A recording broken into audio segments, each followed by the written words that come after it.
Thank you, Mr. Chairman. Ms. Richards, thank you for being here and testifying today. I'm troubled by the ongoing attacks to defund Planned Parenthood, an organization that provides such extensive preventative health care services to millions of women. And in fact, I ask unanimous consent to submit for the record a letter from 92 organizations that work closely with Planned Parenthood, talking about all of the great high-quality health care Planned Parenthood provides to women and men across the country. Without objection, so ordered. Thank you. I myself have received services from Planned Parenthood. In fact, I, like many young men and women in this country, when I was in my early 20s and first in college, I came from a very poor family. And I wasn't really able to afford college. And in fact, I went to college based on student loans and Pell Grants and 2 jobs, one of which was as a waitress. I couldn't get that waitressing job without getting a health exam. And I couldn't afford to go to a doctor, and the job was there. You can start Friday if you come in with a valid health exam. Go to your local Planned Parenthood. They'll do it for you today, and you can start work in 2 days. It was a lifesaver. And so I remember what it was like to be a young person needing the health care and being able to trust that I could go to my local Planned Parenthood to get all the care that I needed. So thank you to the organization for providing those services for me when I was in need. I want to talk a little bit about what you do across the country and focus a little bit, as an example, on my home state of Illinois.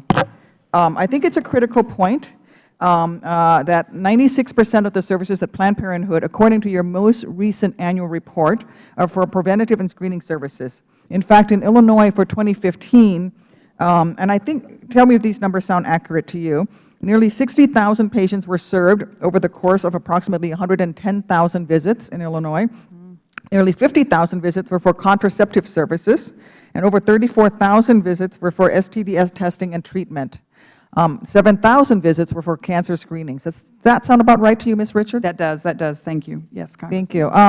I would like to address an issue that started very early on in this hearing, which was this implication that by allowing Medicare and Medicaid to reimburse Planned Parenthood, we are shifting money away that could be better used for military defense and for our servicemen and women. And as a military woman who just retired after 23 years of service, I'd like to ask you to talk a little bit about the services that Planned Parenthood has provided to military men and women and their families for the past several decades, and also include the women of the Peace Corps. I think that it is especially important to note that the very women who are willing to lay down their lives to defend the Constitution of this great nation were denied services under the Hyde Amendment for abortion services, especially as a result of rape or incest. And especially, this is tragic in light of the many tens of thousands of women who are victims of military sexual trauma every single year. So could you go over what you have done for military men and women and Peace Corps volunteers for the past many decades? Well, thank you, and I'm glad we were able to provide you health care when you needed it. I know for many young women, I too, my first real doctor visit was at a Planned Parenthood when I'd gone away from Texas. So I'm grateful as well to the organization.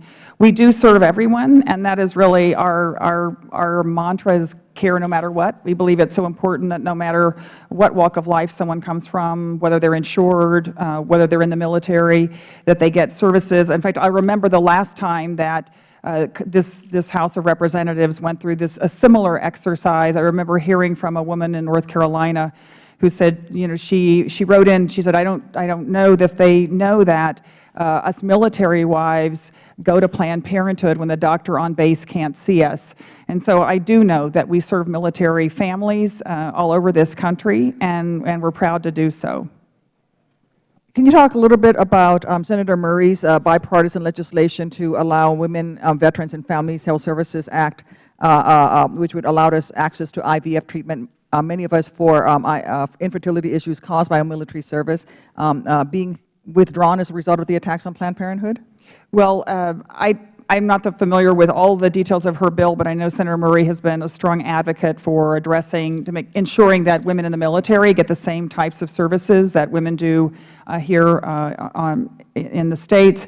And I think we are highly supportive of that. It's incredibly important to me that we equalize women's access to health care, both globally and in the U.S. Thank you very much, Ms. Richards. I yield back, Mr. Chairman.